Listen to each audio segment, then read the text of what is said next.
Hi, I am Varun Joshi, and welcome to the final lecture of our Jenkins Basics to Production course. Today, we cover one of the most important Jenkins features, shared libraries. Instead of repeating the same build, test, deploy steps in every Jenkins file, shared libraries let you centralize common pipeline logic and reuse it across all your projects, which is super cool in my opinion. We will understand why these exist, how the directory structure works, how to register a private library in Jenkins, and then wire two private apps to the same shared steps. We will finish by changing a couple of lines in the library and watching how both applications update instantly. A perfect way to close this series. So let's get started. Why Jenkins Shared Library? Now, remove the name Jenkins Shared Library from your memory for some time and let's understand what we have been doing thus far. Now, let's say you are dealing with 20 applications, and these 20 applications, each of these will have a repository, and then all of these repositories will also hold a Jenkins file, and there could be multiple steps that are repeated in all of these Jenkins file. But Varun, why would I repeat my steps? I want you to know that when you are dealing with, let's say, a project, and that project is supporting, let's say, 20 applications, you won't be creating different image registries for all these 20 apps. You will essentially have a common image registry, and in that image registry you will have all the container images, be it for development workloads, staging workloads, or production workloads, for all those 20 applications. And not just image registry, think of it like that: the Sonar Cube server, you will have a common Sonar Cube server across all these 20 apps. Privy, now when you are performing a scan, let's say you are flagging high and critical level vulnerabilities in your container images, and for that the command that you run is common, hence that command is repeated in all the 20 Jenkins file.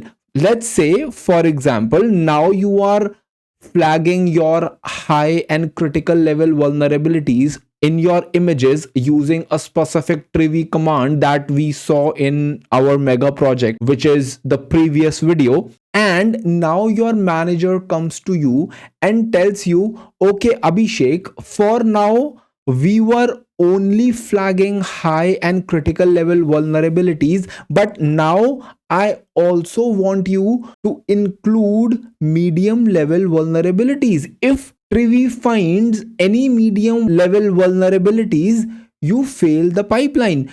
Now, in that case, if your command is repeated 20 times in those 20 Jenkins file, then you would have to make modifications at 20 different places, and that is brutal. Now someone is thinking, why can't I automate? Now developing an automation for just 20 changes might feel overwhelming, so let's say you decided to do all those changes manually. What if there are errors in copy paste while you are doing this manually? This increases the risk. Hence, what if you centralized that command at a central place, and then in all of those 20 Jenkins file you were calling that central place? Wouldn't that be awesome? And if you have to make any changes, you just make the change in that central place, and since all of those Jenkins file for your 20 apps is already referring to that shared location, to that central location, your work is done. You just make the change at one place and you are done. And I just gave you example of image registry, Sonar Cube server, trivy commands. But imagine Docker push command, Docker build commands. All of these are common in most of the pipelines. You do not want to repeat things again and again when you can have them centralized at a single place. And if you are from a programming background, I want you to immediately contrast this with functions. For things that you have to do again and again, you don't write code for that same thing again and again. You just create a function and then you call that function whenever you want to do that specific thing. And Jenkins Shared Library helps you do the same thing. It allows you to extract all the commonalities and dump those commonalities into a central shared place from which you can call those things. As simple as that. I hope this has given you a high level view of why we need something at a central place. Since I already have a slide for it, let's read what we are saying here. Too many pipelines repeat identical CI/CD steps everywhere. Changing a standard step requires editing every project. So you have to edit 20 Jenkins file in our example. And here I was just saying 20 apps, but let's say each application has 4 microservices, then 4 into 20, you are dealing with 80 Jenkins files. And imagine editing those files. It's cumbersome. You don't want to do that. You want a way via which you can make the changes at just one place, and all those 80 microservices, all those 80 Jenkins file can just refer that central location and it will find out whatever is needed. And how all of these things are wired, we will see that diagrammatically. But at this point of time, I just want you to understand why something like that was needed, because we DevOps folks do not just handle 20-30 microservices. You will be part of projects where you are dealing with hundreds, thousands of microservices, and in those scenarios you do not want to deal with single Jenkins file. You will have a central location which will be holding all the commonalities. Inconsistencies appear when teams copy paste, like we discussed. Updating tool URLs or credentials becomes slow and risky. Now imagine you have Sonar Cube at a specific IP address, and for this example, let's say you have configured your Jenkins file to reach out to an IP address, which you should never be doing. You should be using DNS names always. But let's say that IP address changes, then you will have to make changes in 20 different places or 80 different places. You don't want that. And tool URLs can change. So keep these things in mind whenever you are architecting a CI/CD pipeline or whenever you are architecting a solution. All these things scalable.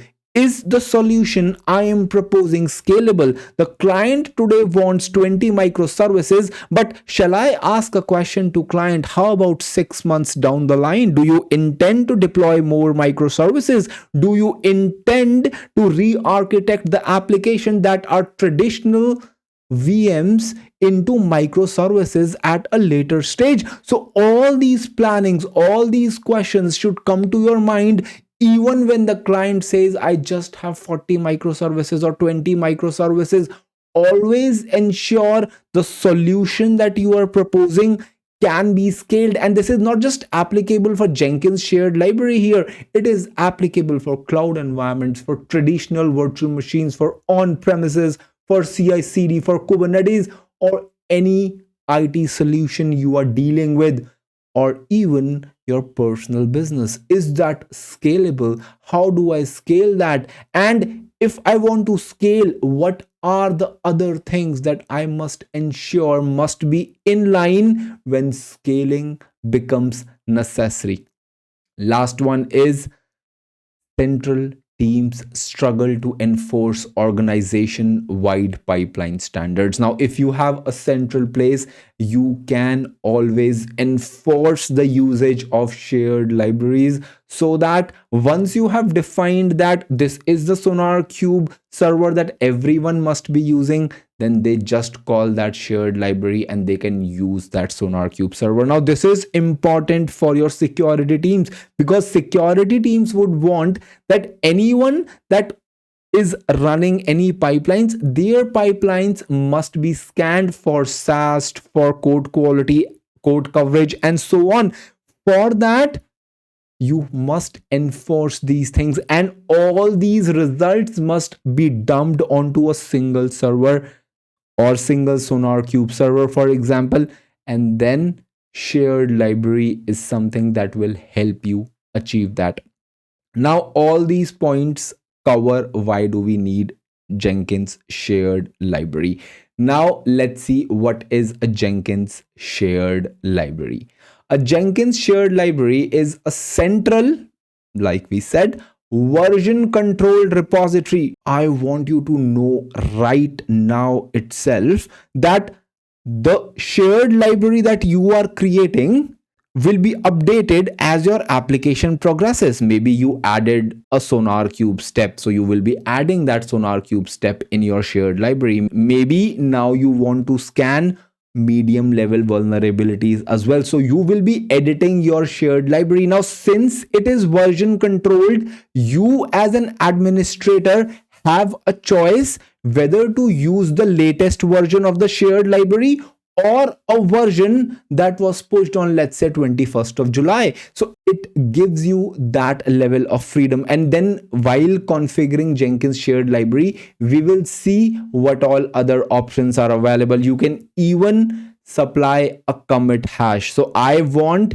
my pipeline to run with the Jenkins shared library status as it was on this commit hash. So this gives you a lot of flexibility. Maybe for application one who are using the same shared library, a specific version or a specific tag does not perform medium level scans, and that is exactly what is needed by app 1. But app 2 requires even medium level vulnerabilities to be scanned. So that is possible because these shared libraries are version controlled, and Jenkins gives you the freedom to choose the version of the shared library that you want to deal with. So let's read this again. Is a central version controlled repository for reusable and standardized pipeline logic. A central repo to store reusable pipeline logic, standardizes CI/CD steps across many projects.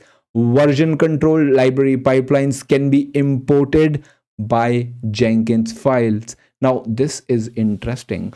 How does my pipeline job knows which library, which shared library to use? Because I can have multiple shared libraries, but I also want app1 to use that shared library, but app2 to use that shared library. How do I do that? You define that in the Jenkins file itself. You define that this Jenkins file should be using this shared library, that Jenkins file should be using shared library 2, and so on.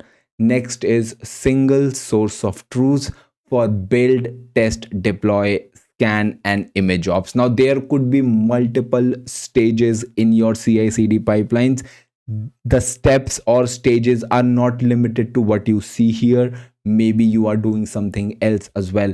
If there are commonalities across multiple applications or multiple microservices, you can always take the common thing out into a shared library. And that's the reason it is called shared library, because it is shared between multiple Jenkins files, and those Jenkins files could be pertaining to your standalone applications, or it could be for your 3-tier architecture, or it could be for your microservices. Now we have the understanding of why and what of Jenkins shared library. Now let's see how Jenkins connects your apps through a shared library. So now let's understand what is happening in this diagram. We'll be dissecting this step by step. Firstly, we have two applications, and these two applications have certain commonalities, and we now want to use Jenkins Shared Library here. Let's see what all are the moving parts that are there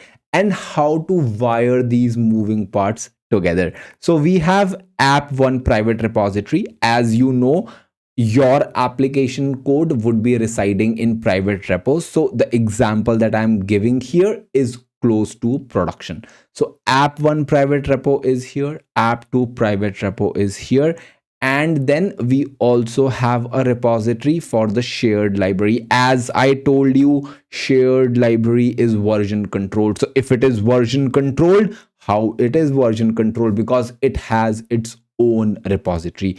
In this example, we are saying we have 3 repositories, and in this architecture, all 3 repositories are created in GitHub. All 3 repos live separately in GitHub, but Jenkins stitches them together through the shared library. Now, at the very top, you see Jenkins controller checks out these repos and loads the shared library. Why I'm saying loads the shared library?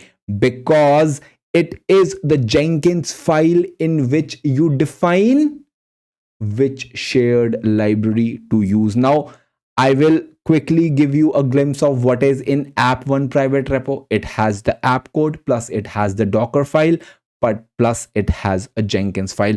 Now, Dockerfile may be or may not be there if you are dealing with non-containerized applications and you are using your CICD to deploy those, then Dockerfile of course will not be there. But I am taking an example which we will see in the demo. Hence, I also have the Dockerfile. Now, let's see what all things you will change in Jenkinsfile when you are dealing with shared library. So first is import the shared library, and for reference, I have marked the step here itself. Now understand, if my Jenkins file should be using, and when I say Jenkins file, understand that your application or your microservices will have Jenkins file for them. So I am talking about that Jenkins file that would essentially be placed with your application code in the repository where your code is committed or pushed. So you have Jenkins file here. Now in the Jenkins file at the very top, I mentioned that, hey, Jenkins file, this is the shared library I wish to use. So here I'm saying use my first shared library at the rate main is you have to use the main branch, and we will see why this matters once we move to the demo section. So I have 2 demos for you. This first demo is a simple one so that we can stitch the story together, and then second demo is a little advanced one which you would see in production. It's like production. Then second is call the shared library function. So first is import the shared library, and how we are importing this shared library? By defining this step at the very top of our Jenkins file. Then call the shared library function. I will come to this in a little while. Now, when you are creating your shared library, here is the shared library. Since I told you that our shared library is also private, it is obvious that when you are configuring your shared library in your Jenkins, you will be supplying the repository URL along with the credentials that Jenkins must be using to access your shared library private repo. So that is what you will be doing here. Also, you will be selecting the branch or tag, and I have missed one thing, or the commit hash. You can supply these things, and we'll see what these things are later. For now, understand that the Jenkins file has at the very top the library it wishes to use. Now let's see what is happening here. Shared library has a defined structure. So for example, here I have shared library private. This has 3 directories: src, vars, and resources. Now, right off the bat, vars is the most critical one for us DevOps folks. Now, vars is the directory that contains simple top level groovy scripts that act like functions. Now, this is a mouthful, I know, but we will be dissecting it step by step. In this lecture, we will be only discussing the vars one because this is the one which is the most important one. SRC and resources are for advanced use cases. For example, you would use SRC that will hold your Groovy and Java classes for complex object-oriented logic. And resources, anything other than .groovy or groovy files, you will find in resources section. So for example, if you are using YAML, JSON, templates or scripts, all of those will reside in resources. Now, I will not be covering SRC and resources because this lecture is meant to give you a view of shared library and the things that are most commonly used. If I would have covered SRC and resources, this would become a programming class and it will be too complex. So I do not want to do that. But I assure you, once you have understanding of what I am teaching here, then you can go forward and conquer any of these, shared libraries, and you will understand what is happening. So with that said, let's see what is there in vars. Anything placed inside vars is treated as a global variable and becomes directly callable from your Jenkins file. Now, what do I mean? For example, if you see this snip here, what we are doing is, this is my Jenkins file and I have written build with Maven here.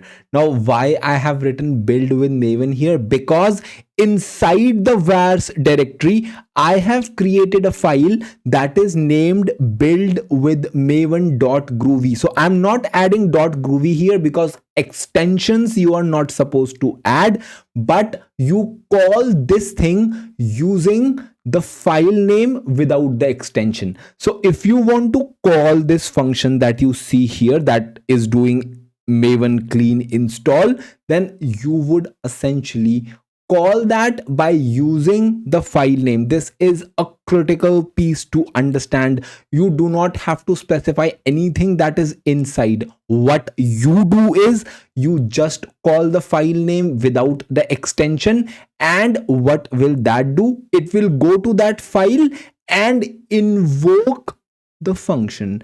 And what is the function? The main function in anything .groovy inside .vars is the call function, and within the call function we are running a shell command that says mvn clean install. Now I want you to imagine with me right now, let's say you have 20 applications.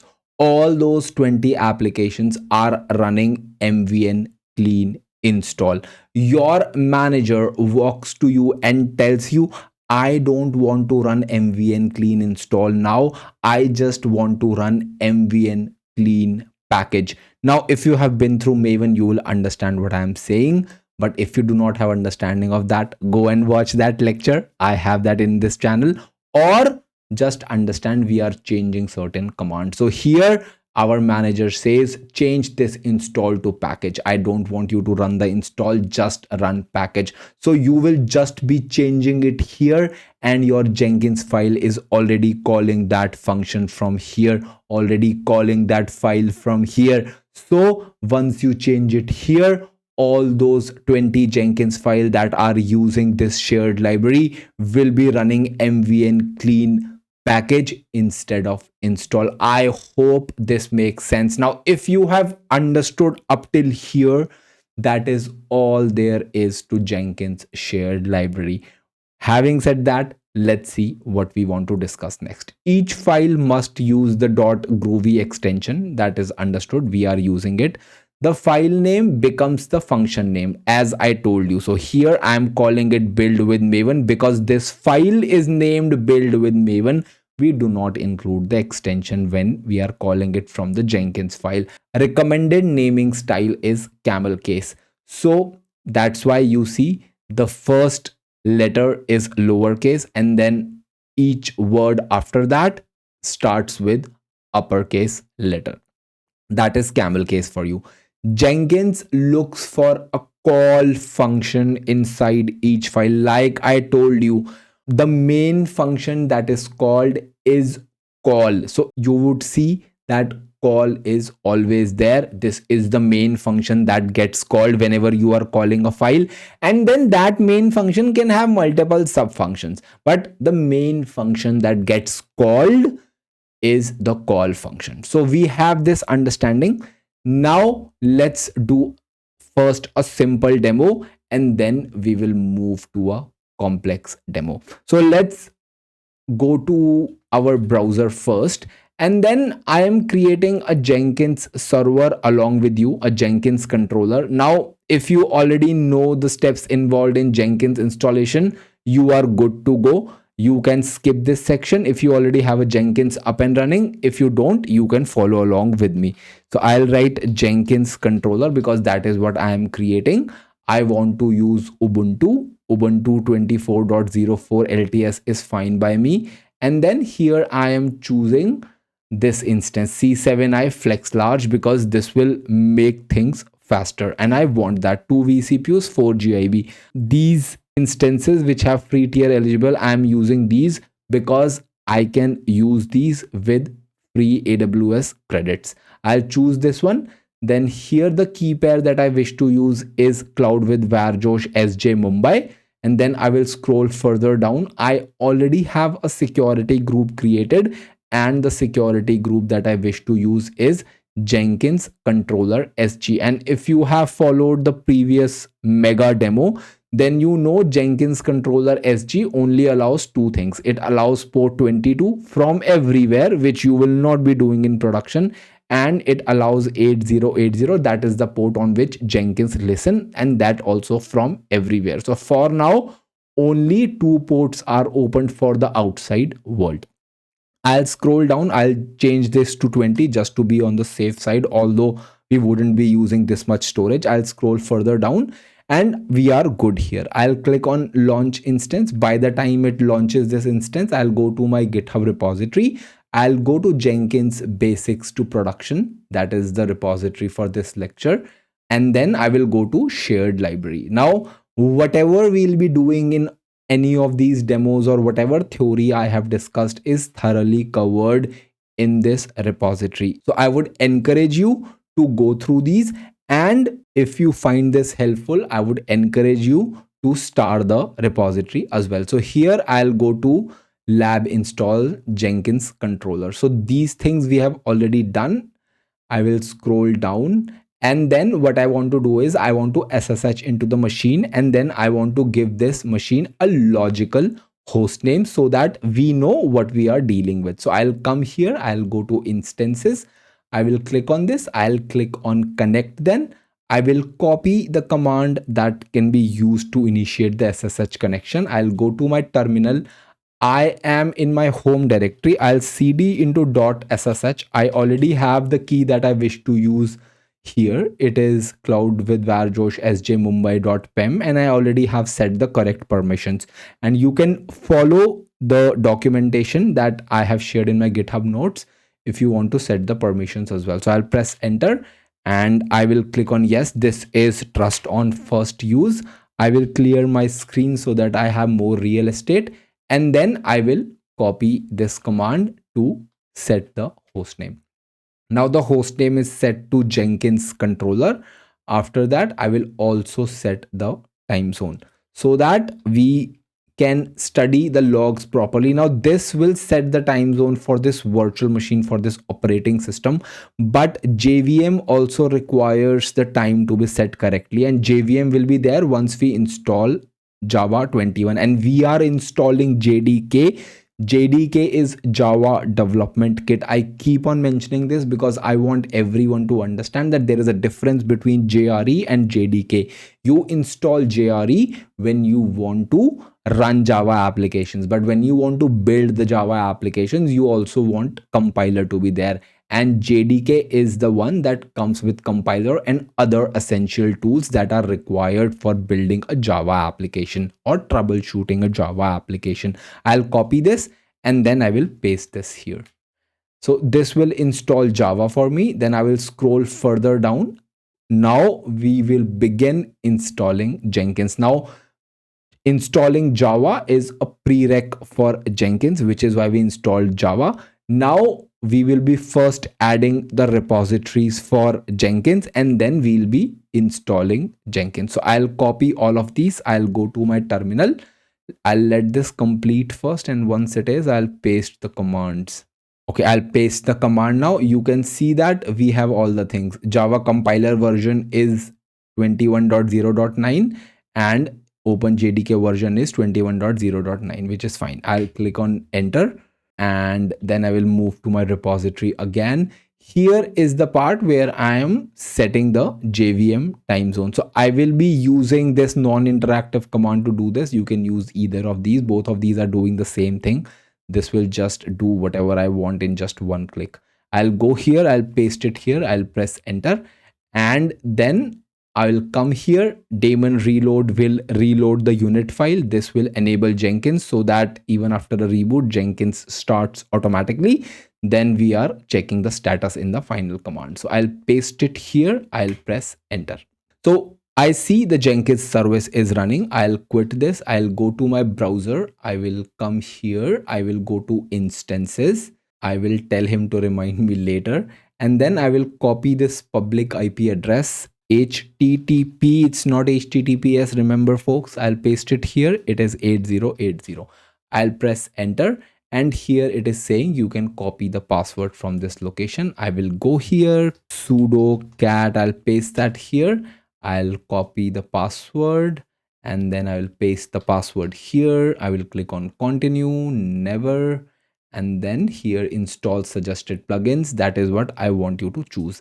Now, I want you to know that once this will take a minute or so, we'll go back to our repository. So we have checked the accessibility. We are able to access Jenkins. Now we also must install Docker engine onto our Jenkins controller. But Varun, why?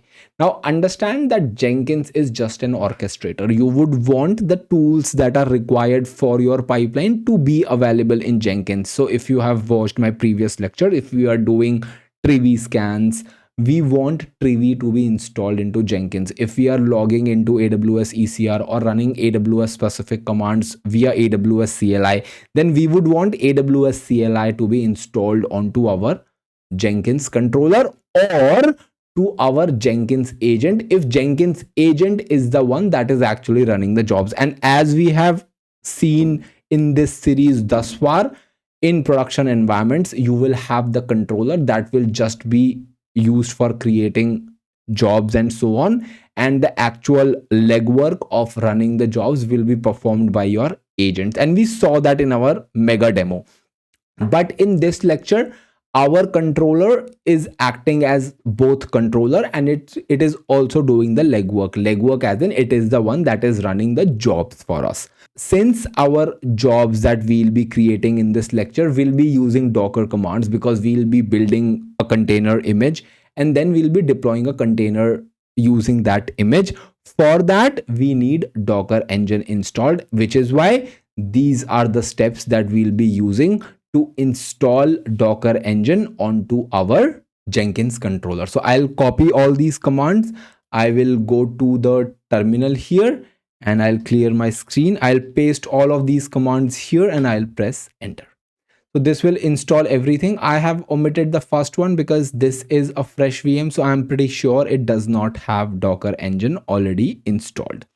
Once this is done, in the next step, what we'll be doing is we'll be adding our Jenkins user in the Docker group, because all the Jenkins related jobs will be running with the user Jenkins. So we want that user Jenkins to be able to create Docker containers for us, which is why we are making Jenkins user part of the Docker group. And in the next step, we are making Ubuntu user also part of the Docker group, because the user that I am using to perform tasks is Ubuntu, and I would want this user to also able to run Docker specific commands, because I'll be using this user for verification. So I'll quickly copy these, I'll paste them here, And before I run the restart command, let's see that if this is okay. So here I will create a user which will be named cloud with varjosh.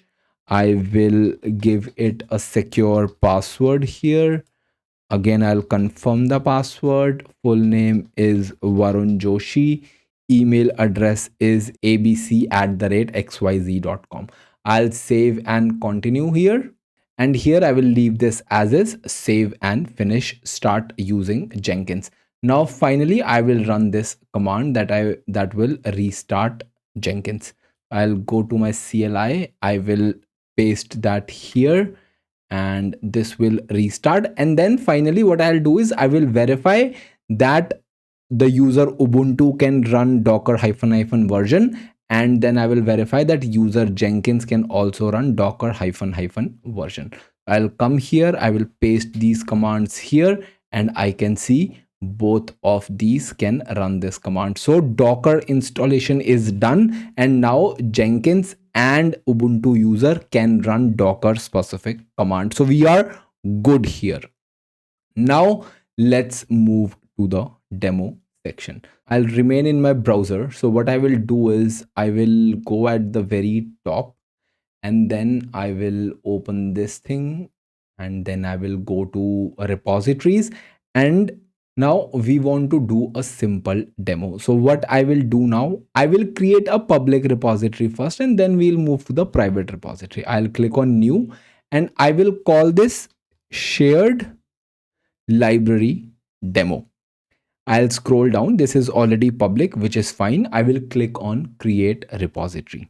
Now, when you are dealing with this, you won't see an option to create a directory. Remember what I told you. If you see here, you will see 3 folders: SRC, vars, and resources. We will not be discussing SRC or resources, so we'll just be talking about vars.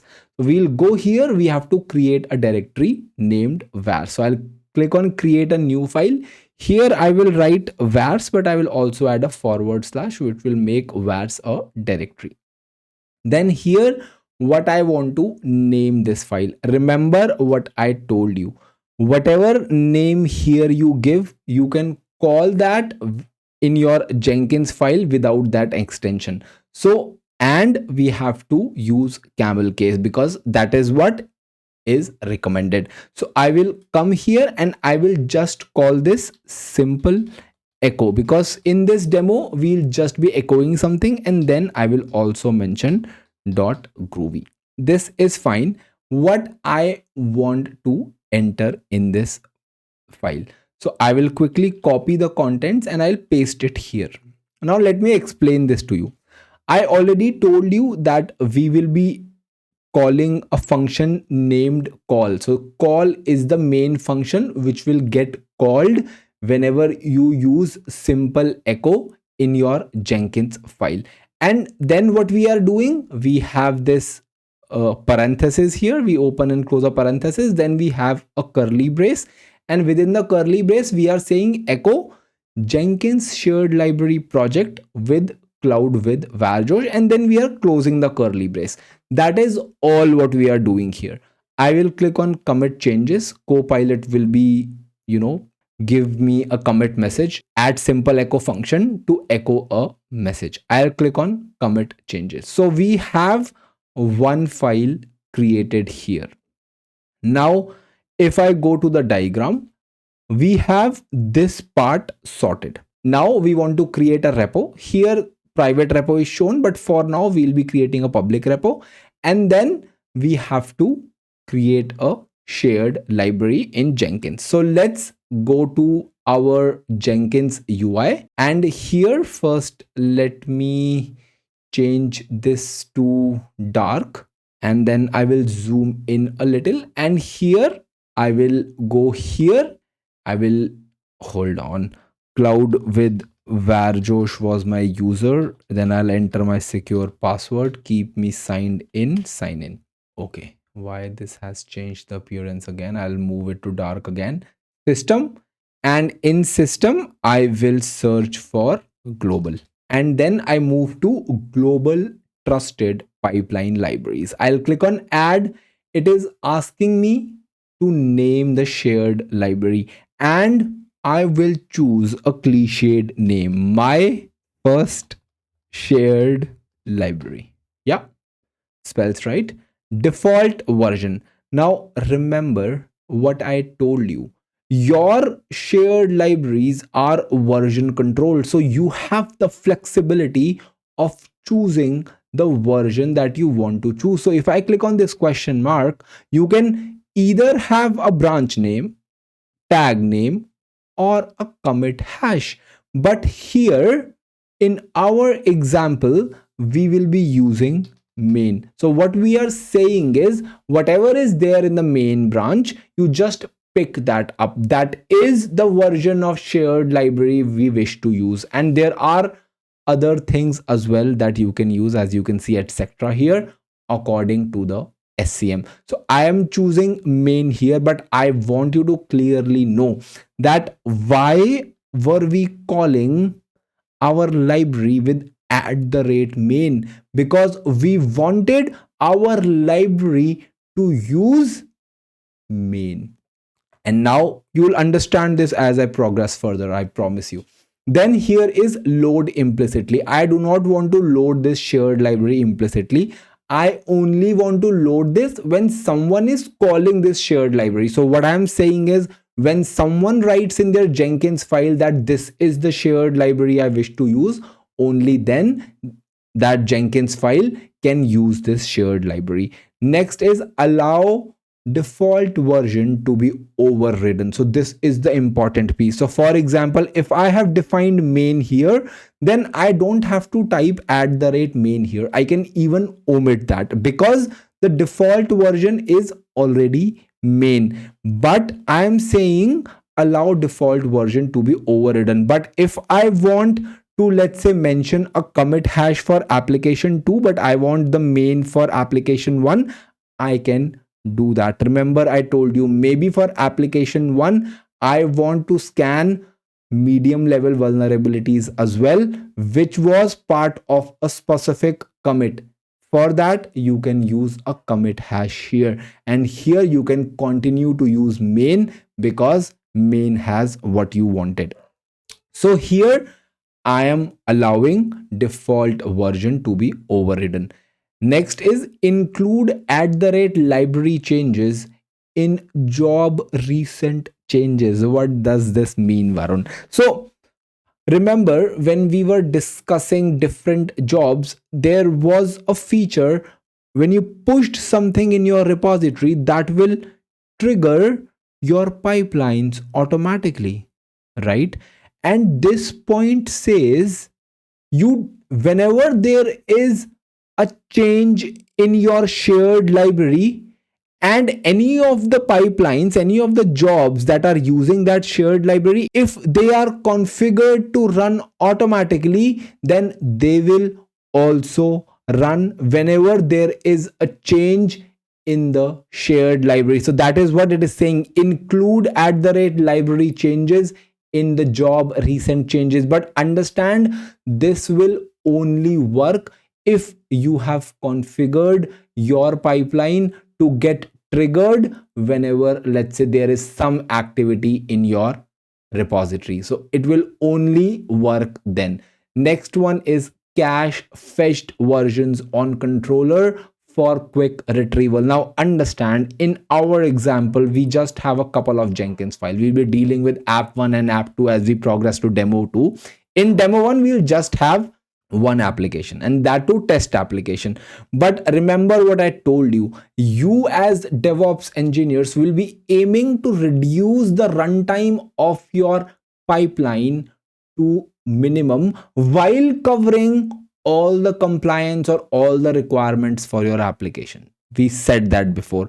So here, if you are dealing with 20, 30, 40 applications, you don't want all of those, or you don't want your controller to fetch the shared library again. You want it to cache it so that your builds or whatever you are doing with your pipelines can be finished in a breeze. So that is what this is saying, cache fetched versions. Retrieval method, modern SCM is fine. Source code management is Git. project repository. So this is the one that is stitching everything. So you in your job will be defining that this is the shared library you wish to use, and within the shared library configuration you are defining the repository that is linked with this shared library. So understand, create that mental picture in your head, folks, and then I will enter the repository URL. So this is what we created just now. I will go here and then I will click here. I will copy this and then I will paste it here simply. Credentials none, because this is a public repository. So I will click on save here. This is saved. Now I'll click on new item. I want to create a job, and this job I will call shared library job as expected. This will be a pipeline job. I'll click OK, but here I will be choosing pipeline script, not pipeline script from SCM, because in the next demo we'll be doing this. So for now, because we are understanding how shared library work, we are just choosing pipeline script here. Now what is the pipeline script that you want to run? So I will quickly copy that and then I will paste it here. Now see how simple this is. I am saying this pipeline job, you should be using my first shared library @main, and this is part of the syntax. You have a space here, then you have an underscore here, and then the pipeline job like you have. The difference is here. Now how we are calling what we created? So we created this here in the vars directory. We have simple echo.groovy. So what we are saying is, whenever someone writes simple echo, you invoke the main function. So whenever I am calling this here, I'm saying in the steps we are saying simple echo, so that will trigger this. And what will happen? What will happen is it will type Jenkins shared library project with cloud with varjosh. Now why this is so powerful? Right now you would be saying, Varun, why can't I just write echo here? Why do I have to go to so much trouble by creating that shared library and so on? This is just one Jenkins job. Imagine you had 100 Jenkins job which were displaying this for you, and your TL walks to you and tells you that I want CWVJ to be expanded. It should say cloud with varjosh complete. You won't be making changes into 100 of your jobs. You will just make the change here and it will be reflected in all your pipelines when you run your pipeline. So here I am calling that function. I will click on apply, save, and when I click on build now, this will do what I have asked it to do. So let's check the console output from here. So as expected, you will see both here. So see, it is referencing shared library demo as well, because this is a public repository. We didn't supply any credentials, but we supplied this in the shared library we created within Jenkins. And then you can see the job ran and it said Jenkins shared library project with cloud with varjosh. As simple as this. I hope this makes complete sense to you. Now that we have this understanding, let's move to demo 2, where we'll be dealing with a production like scenario. So let me give you a brief of demo 2. Demo 2 will be exactly like this, I would say. We will be creating 3 private repository, one for app 1, another for app 2, and the last one for shared library. So let's start doing this. So I'll go to my GitHub. I will go here and cloud with varjosh. I will go to repositories here. I'll click on new, and here I will call it app1 private, which is here conveniently. I will click on private and then I will click on create a repository. Once this is done, I will again go here. I will click on a repository, new repository. I will be creating a repository for app2 as well, and app2 private, and this will also be private. And then I will click on create a repository, and then I will also create a repository for shared library. So I'll go to repositories again. This is private, this is private, app1 private, app2 private. I will create a repository for shared library private as well. So this I will change to private, and then I will click on create repository.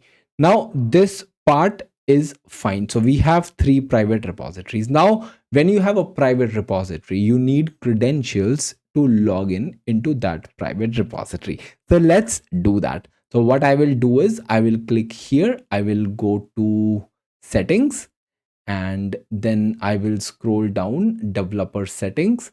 Here I will go to personal access tokens classic. So we will be using a personal access token classic to access our private repositories. Understand, Jenkins will only be able to check out or to see whatever is there in your repositories only when you provide credentials for the same. So in this step we will be generating that token, and then in the next step we will be configuring those credentials within our Jenkins. So I'll click here classic, and then let's call this Jenkins GitHub, and expiration could be 7 days. I want repo level access. I will scroll down, I will click on generate token. So you will only see this once, so copy this, and do not worry, I will be removing these credentials before I upload this video. So I'll paste this here for now, and then I will go to my Jenkins console here. I will go to Jenkins, I will go to settings, and here I will go to credentials, system, global credentials, and here I will click on add credentials. Now I want to add credentials which has username with password. I want those to be global because I want my job to be accessing those credentials. Username is cloud with Varjosh. I'll enter that here, and then password that I wish to use is, I will copy that token, control C, and then I will paste it here. Now we'll be using this token for 2 things. First is for Jenkins accessing these 3 repositories, and then we'll also use this token for our thin client, that is my laptop, to push code onto our private repository. Now often these would be different, not often, always these would be different. Your Jenkins will have a separate PAT, personal access token, and your thin client, your laptop, or your Bastion host, jump host, or whatever means you are using to access your repositories will have different personal access token. So ID, I will call this Jenkins. ID, I will give it GitHub pat. Now this is important because this is how you call the credentials. So GitHub pat is here. I will click on create. So this will create the credentials for us. Now these credentials are created. What we now want to do is, I want to show you what we are building. So let's go to our Visual Studio Code. So I already have a project files directory which has app1 and app2 in it. App1 has the logic for app1. So here is the code for app1. App1 listens on port 5000. App1 will just say, I am app1. Welcome to Cloud with Varjosh. App1, your friendly demo microservice built with Flask, shipped by Jenkins, running in Docker. Then we have a requirements.txt. Now with Python, you will see that whatever packages that you want to install are there defined separately in requirements.txt, and we want Flask, as Flask is the framework which we'll be using for our application. Then here is the Dockerfile. So Dockerfile is simple. We are saying we want to use Python 3.11 Slim. Workdir is /app. We are copying requirement.txt, and then we are installing the packages that we need, referring to requirements.txt, so that our image size is small. We are saying do not cache anything. Then we are copying app1.py into /app. Finally, we are running our application. We are running our application with a username app user, because you should not be running your applications as user root. If you want to understand this further, go to my Kubernetes playlist and search for security or pod security. You will find what all measures you can take to ensure your pods do not run as root. Then the user that I wish to use is app user. Expose is just for documentation here, so that my DevOps admins know that this application listens on port 5000. And finally, I'm running that application using Python app1.py, a simple thing that we are doing. Then is the Jenkins file. Now, we have already done so many demos. We have written these files from the very scratch, so I did not want to waste anyone's time in that. Hence, I have already written a very small Jenkins file. It just has two stages. It has a build stage and a deploy stage. We have defined three variables: repo, app1 flask. Tag is, we are tagging this with the build number. This is available by Jenkins, so we are using the existing variables that are available for our pipeline jobs. Then port, I am defining as 5000, because 5000 is the port on which my application listens, and the host port for this will also be 5000. Then there are stages. Build stage, we are docker build -t. Repo is app1 flask, and tag is this one. Extremely simple, right? And then we have stage, we have a deploy stage. Steps is, we are doing two steps. First, I am saying remove any container with the name app1 flask, because we could be running this job multiple times. So for the very first time, the job will succeed, but next time, if I don't have this step, the job will fail, saying that there is a container with the same name already there. So we don't want that to happen, which is why I am first running this command. But Varun, if this command fails for the very first time, then pipeline will also fail, because when you run this job for the very first time, there will be no container with this name. So that's why I am writing double pipe true, which says that if this fails, then run this command, which will throw the exit code 0, so it will proceed. So this command will only run if this one fails. That is what double pipe will do for you. Then in the next one, we are saying docker run in the background -d, and then, or in detached mode, name of the container will be $repo, that is app1 flask will be the name of the container, -port. The port forwarding is, whenever someone hits port 5000 on the host, they should be directed to port 5000 on the container. And then the image that should be used while creating this container is this one, and this is the image we created in the build step. Very simple. Now in application 2, everything is same. Instead of app1, you have app2. So if I go here, so app2.py has everything app2. So app2, and then Dockerfile as well will have app2, because we are copying app2.py. Jenkinsfile as well, here you see app2 flask, and this application is listening on port 5050.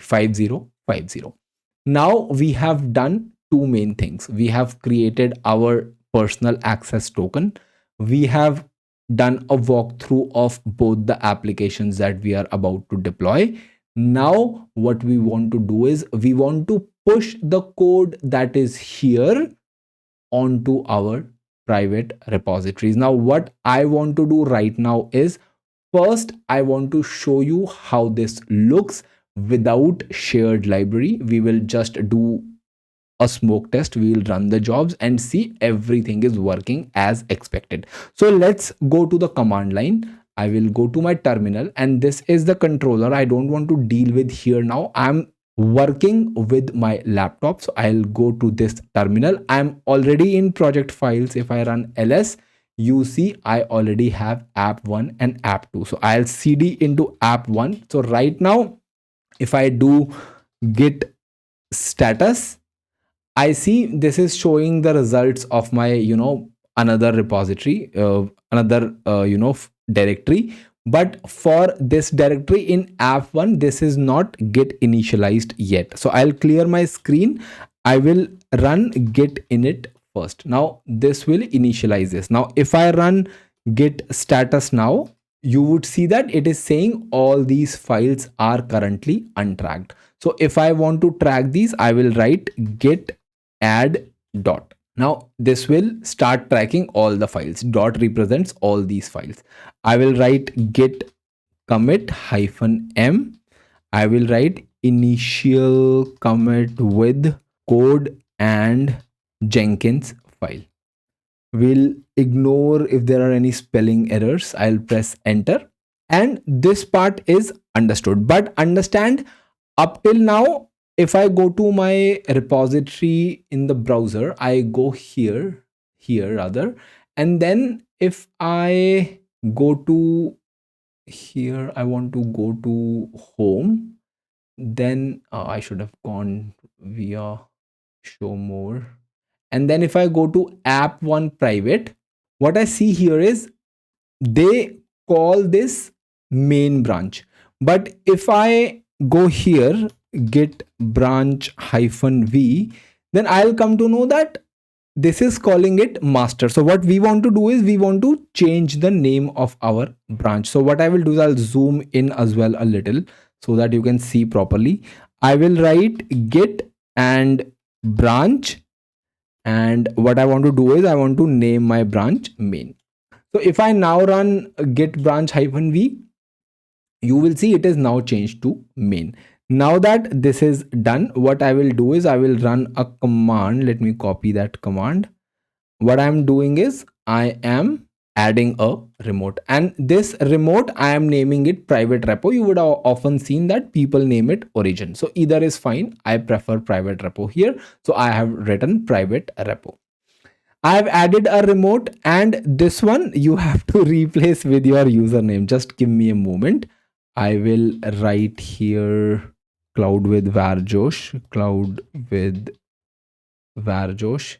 I will just quickly see my username there. I don't think these are case sensitive, but I don't want to have any problem. So this is written in, the case that it prefers. So I will write press enter. Remote private already exists, so I'll have to remove that private first. Git remote remove private repo, and then I will run this again. So this has now added. Now if what I want to do is I want to provide credentials, because I will not be able to push until I provide credentials. So what I will do is I'll copy this, and then let me come to Visual Studio Code. So I have somewhere where I can, let me create a new file. I'll just create it directly here. I will call this creds, and then I will paste it here, and then I will go to my browser. I will go to this tab. I will copy this token. I will paste this token here, and then I will copy this entire thing, and then I'll come to my terminal. I'll paste it here, and then I will run simple git push private repo. I would have done this beforehand, but I was thinking that maybe there are some students who would like to see the entire workflow, which is why I'm doing this again. If you have already seen this a million times in this series, please pardon me.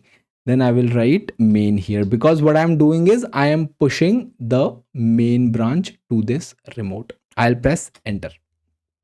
Now this will do the push. If I go to my browser now and I go to app1, if I hit refresh, I would see that whatever files were there are available in my app1 private. Now I want to do this thing for app2 private as well. So what I will do is I'll quickly copy paste this time. Okay, I'll copy, and then I'll come to Visual Studio Code. I will come here.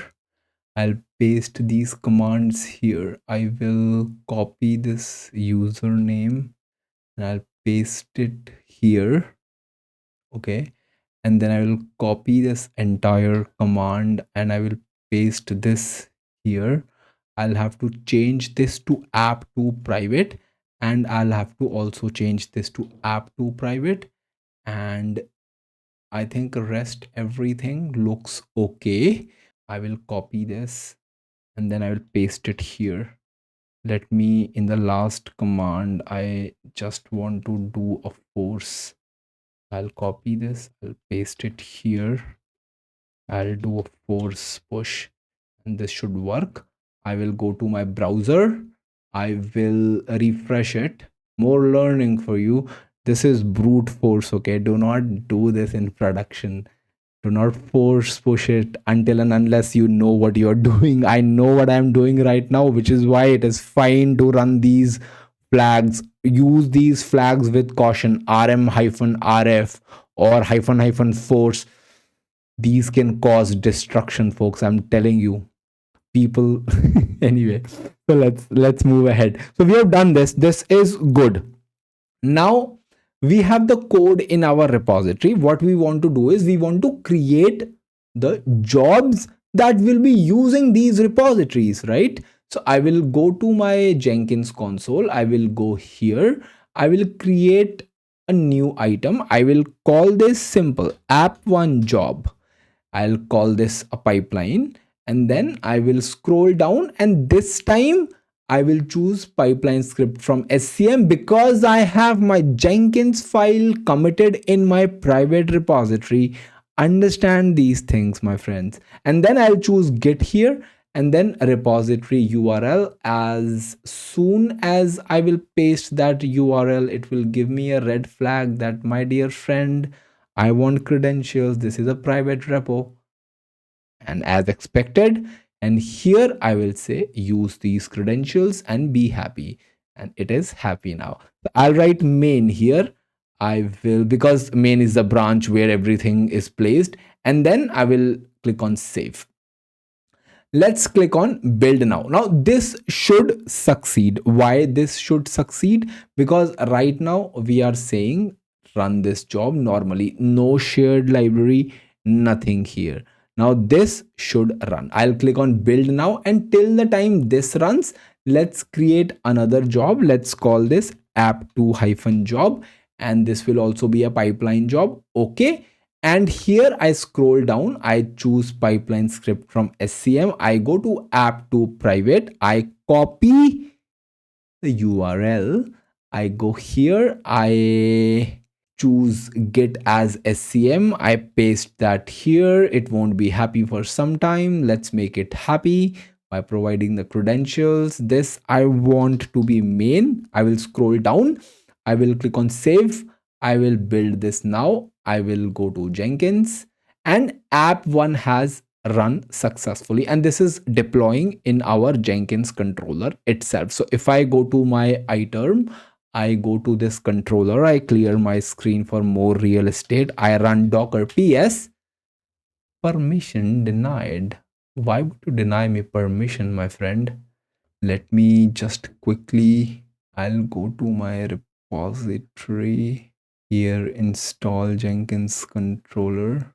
We verified this, right? Sudo -u docker version. Jenkins can run it, but Ubuntu cannot. Why is that? Sudo docker ps. We were able to run it when I last checked. Why is this? ID Ubuntu. Ubuntu is part of the Docker group. What was that command? New grp. Let me try to run docker ps. That's strange. Let me add sudo. Anyway, we'll troubleshoot that later. But app1 flask is created, and if I go to my browser, why is app2 flask not created yet? I will click on refresh. This job has failed, so let's see why this has failed. I'll click here, console output. If I scroll down, invalid IP address 5050. Oh, I think my Docker, my Jenkins file has a problem. So let me quickly rectify this with you. More troubleshooting. better. Jenkins file. I'm saying -p port, but port 2 times 5050. That's unacceptable. Let's correct this. App 1 has this correct. This one I have corrected right now. These things happen.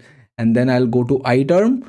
Remember, we have to commit this. We have to push this. So I will go to git add dot. If I run git status first, you will see that there have been changes made to Jenkins file. I'll write git add dot git commit -m fixed port variable, because we want our messages to be explanatory.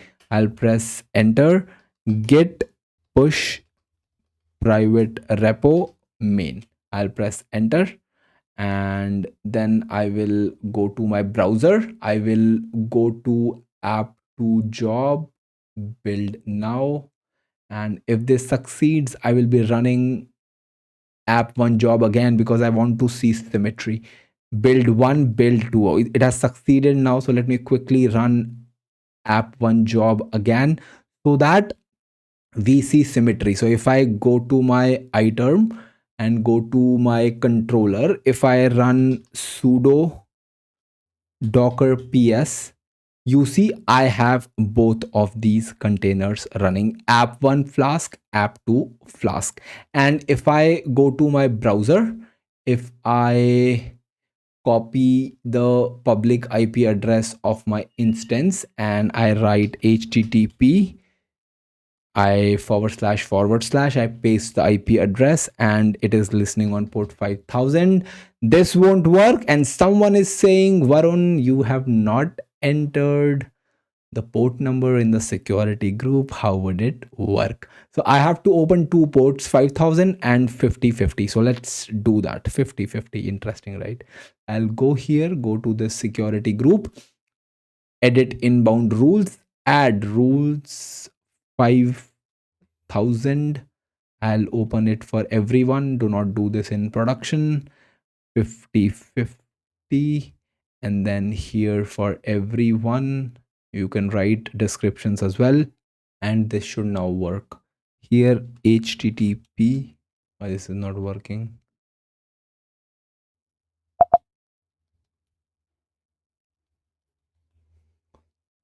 Five thousand ports this. Yeah, took some time. I'll copy this.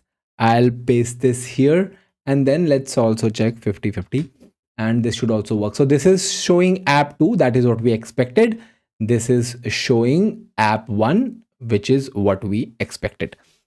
So things are working as expected. Now let's do one thing. Now let's create our shared library. So let's now create our shared library. So I'll go to my dashboard here. I will go to settings. I will go to system. We have been here before. Remember, previously we were here when we were creating a shared library that was pointing to our public shared library that we created in our previous demo. But this time our shared library repo is private. So we have to supply certain level of credentials there, don't we? I'll keep the name as is. I will keep all these settings as is. What I will do this time is I will just be adding our private repo here. So if I open this in a new tab, what is this new thing coming here? Open link in split view. Oh, this is interesting. So I can have one tab here, one tab here. We'll use it in some course or in this lecture if need be. I will go to repositories here and shared library private. I will copy the name from here. We don't have anything in this repository right now, and we will soon have something. Don't worry about it. I'll go here. I will paste this here, and then credentials. We have the same credentials that we'll be using, and save this. That's all we had to do. We edited our existing shared library, and now our existing shared library, that is my first shared library, is pointing to this shared library private repo. What we want is we want to create certain files in this repository, which will help us externalize the commonality. So let's do this step by step. So I'll go to Visual Studio Code. Let me close this, let me close this, and let me close this, so that we can see step by step what we are doing here. Okay, I will come here. I will first create a new folder here. I will call this shared library. I will go to shared library and I will create a new folder and I will call this vars. I told you that we won't be creating src or resources, but we will be creating vars. Now what I'm doing is I'm creating a structure here and then we'll push it like we did for app1 and app2. So we have vars created. Now I am creating a new file here. Now watch this very carefully. I will call this build image and then I will give a name dot groovy. Simple, right? Extremely simple. Nothing major we have done. I will open Jenkins file for one of our apps, app1, and what I will do is I'll do this split right so that we can see these things side by side. We have our Jenkins file here, and this I will also view and I will word wrap this. Now I have this here. What I want to do is I want to take these steps out, because I will tell you later why I want these out. But for now, I don't want these steps to be here. I want a certain function which will call my library here, and my function will run this. So for now, what I will do is, watch very carefully. I will just cut it and I'll paste it here. Since this is build image.groovy, I am only concerned about build right now. I don't care about anything else. Like we saw before, here I will have the same function that we will always have, and then I will have opening curly brace. I'll come here and then I will come down and I will have a closing curly brace. We have done this. Now in this Jenkins file, I will just have one thing. What I will tell this is, I will write build image here and then I will just close this. What I'm saying is, in this step, my dear friend, you just call this function and this function will know what to do. And what is that we are doing? We are doing this command. We are building an image here, but we have externalized the common thing. Both of these Jenkins file had this common step, which we have now externalized. We have centralized that step. That is what we have done. Now what I want to do is, I want to do something similar for my deploy step. Now what I will now do is, remember we are creating different files for different stages. For this stage and these steps, I will create a different file, and that file will be called, and once that file is called, the function in that file that will be under call will be invoked. So we have done this for build image, this stage. Now I want to do it for deploy. So I'll right click here again. I'll write a new file, and this file I will call deploy app.groovy. Simple, right? And then I will take this here so that you can see side by side, and I will do something similar. I will copy this entire thing. I will paste it here. Of course, I'll have to remove this step from here, and I will just copy these steps, rather cut these steps and paste these steps here. I will go here, view, and I will word wrap this so that you can see more. It's already word wrapped. Oh, it's hung or what? View. Okay. Anyway, so this, let me close this. Now we have this here, right? This is exactly what we want to do. But here, what I want to do is, I want to call the function. And how do I call this function? I just write deploy app, and that will call this function, and this will be run. So I will write here deploy app. That's it. This will go here and run this. Now, this is exactly what I will do in the Jenkins file of app2, but I will just have certain changes. So I'll go here to Jenkins file for app2. Here, everything else is fine. Here, I will just write the name of that file. That is build image. And then here I will write deploy. This will call this. I will save these things. I will close this. I will close this. I will close this. Let me just quickly review. This looks good. We are building the image here. Here we are deploying a container using that image. This looks okay to me. And this Jenkins file also looks okay to me. We are calling build image. There is correct spelling here as well. Deploy app.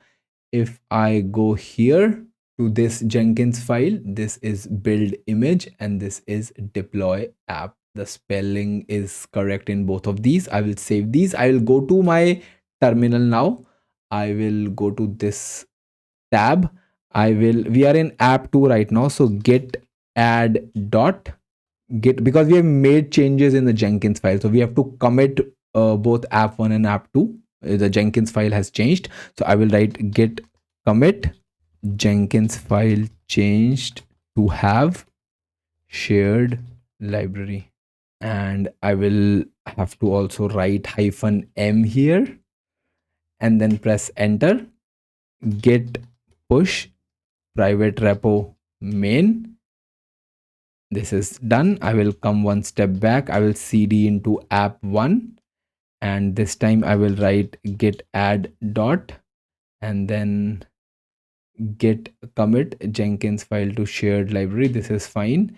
And then I will just push this to main. And we also have to do it for our shared library. So I'll come one step back and then I will go to shared library directory.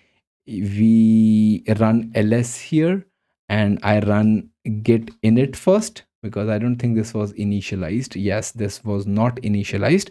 I will run git add dot. I will run git commit -m. Then I will write here first commit in shared library. And we'll have to supply the credentials as well here. So if I run git branch -v, this is the master branch. So I will run git branch -m main, and then let's go there to our Visual Studio Code. I have creds here. Then we want to run these things. So let me quickly copy that. I will go to my browser, and this is the directory. And here I want to just copy this name from here. I will paste this here and I will paste this here. I hope there's no space, right? It's correct.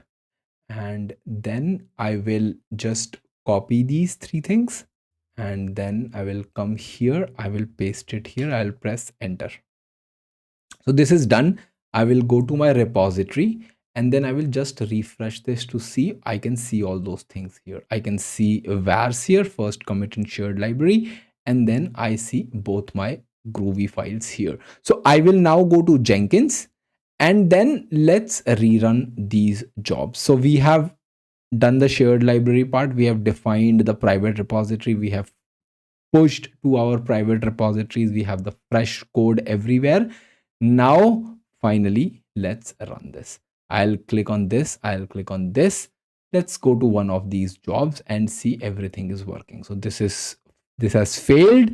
Beginner's luck is not with us today. So I will go to console output and see why this has failed. Error, error, error. Build image found among.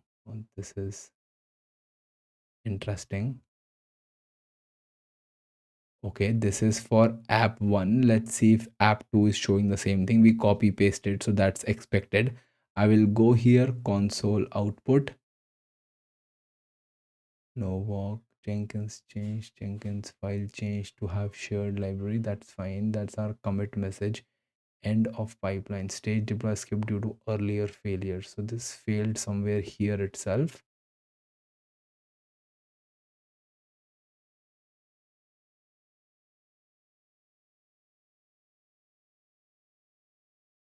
Okay, let me see the code again.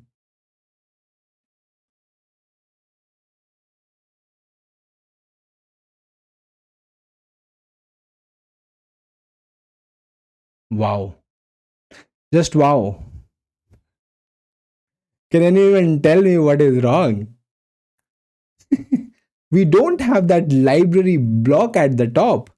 How would this work without that? So let me quickly add that, folks. I'll come here. I will add that here. I will add that in Jenkins file of app1 as well. These things happen, okay? And I did not plan this. This I actually forgot. So I'll go to my terminal. I will come one step back. I will cd into app1. I will git add dot git commit hyphen m fixed. Let's write that. And git push private repo main. This is fine. Now let's first run app1. Okay, then we'll come to app2. Let's see some success this time. App1 job. I'll run this. And this is running. I can go to the console output from here itself. And I think this time it succeeded. Okay, it's a success, folks. Some success. I'll go to my terminal and let me first see. I did it in both the files, right? I added this here as well, right? Let me just go one step back. I will go to cd app2 and here I will run git add dot git commit hyphen m fixed. In production you'll expand this message, not just fixed. I will write git push private repo main. So I'm pushing main to this private repo. This is done. Everything looks good. I'll go to Chrome now. I will go to Jenkins. I will now run app2. So this was build number 4 for app1 and build number 3 for app2. I will quickly refresh this. Now both have completed successfully. I will go to my terminal now. I'll go to this controller and let me run sudo docker ps. And I see both of these containers now running. App1 Flask and App2 Flask. Both are running. And I also want to show you the logs for one of these jobs. So I'll come here and then I can go to stages and this will tell me what happened in each of these stages. So our containers are running just fine. And if I go to build, I can see what happened in the build stage. Both the shared library and our private repos along with the shared library repo were used to build our application. So if you come here and I go to console output, you can see all the details here. So shared library was used. And then I would encourage you to check all these logs to understand what was unfolding underneath. How was Jenkins orchestrating everything? So I would encourage you to do that. But for now, you would be thinking, Varun, you have done these things, pat on your back, it is good. But how this is useful for me? Now, I want you to imagine your team lead comes to you and tells you, Abhishek, yesterday, someone, yesterday, we patched our Docker host, and upon the reboot of that host, our containers didn't come up. First is this, I want you to fix this immediately. Second is, there are no labels in your container images. I want you to label the container image with the maintainer's email address. You, Abhishek, are already using shared library. You know, and you nod to your TL, I will get this done as soon as possible. you raise the change request, and then the request is tracked there. So what you will do to fix this? Now, if you were not using shared library, what would you have done? You would have come to each Jenkins file and you would have changed the command to add certain flags. Now, what those flags are, we'll see later. But if you had 20 applications or 20, 80 microservices, you would have made changes in all of these. But you are smart, you are using Jenkins shared library. So what you would do is you would come here first. Let's replicate that problem. So if I go to my iterm, right now both of my containers are running. So if I run sudo systemctl restart docker and I press enter, now this will restart Docker for me. We all know that.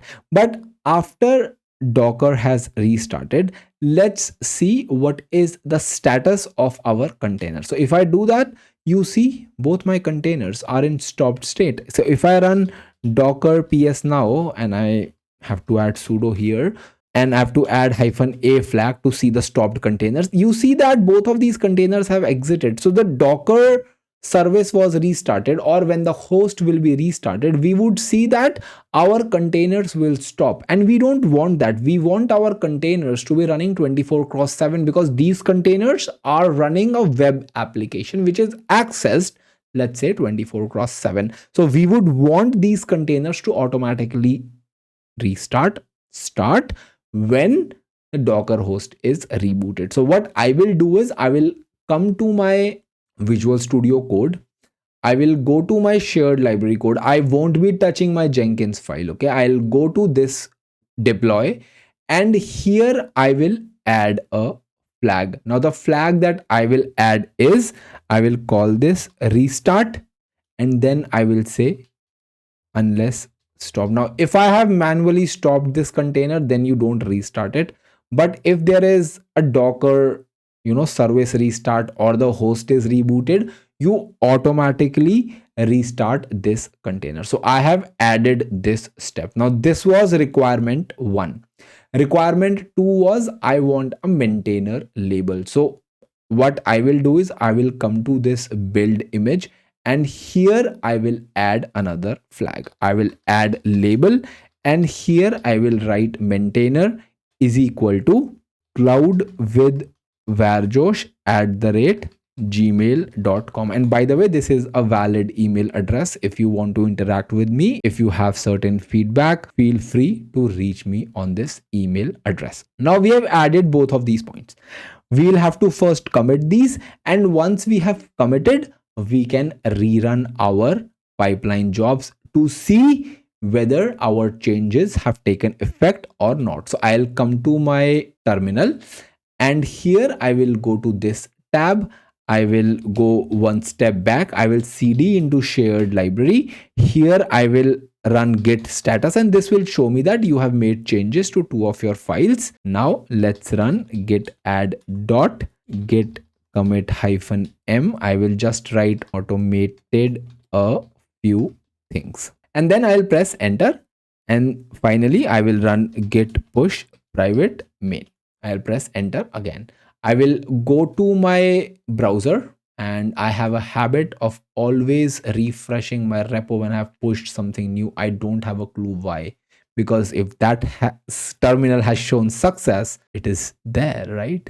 But I do this refresh all the time. And then once this is done, I will come to my Jenkins screen. I will click here, and I will click on build now. And once I go here, this is running, and I want to do the same thing for app2 job as well.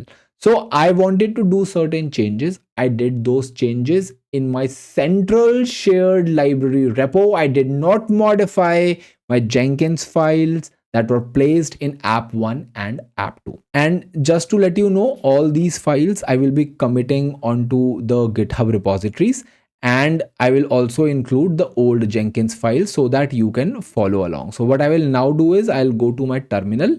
Here I'll go to the terminal. I'll go to this controller, and now I will run docker ps, and I see Both of my containers are now running. So if I first run Docker images, this will show me all the images that are there in this Docker host. And I see for app 2, this is build 5. For app 1, build 5 is the latest one. And if I go to my browser, what you will see is, if I refresh this, build 5 is the latest one, and both of these builds have succeeded. So if I run docker inspect, I will write this one. Let's check it for app 2. I'll run this and I'll press enter, and I'll have to add sudo. I'll do this. And if I scroll up, you will see there is maintainer cloud with varjosh @gmail.com. So first requirement is done. Second requirement was our containers should be automatically started when there is a host reboot or the Docker service is rebooted.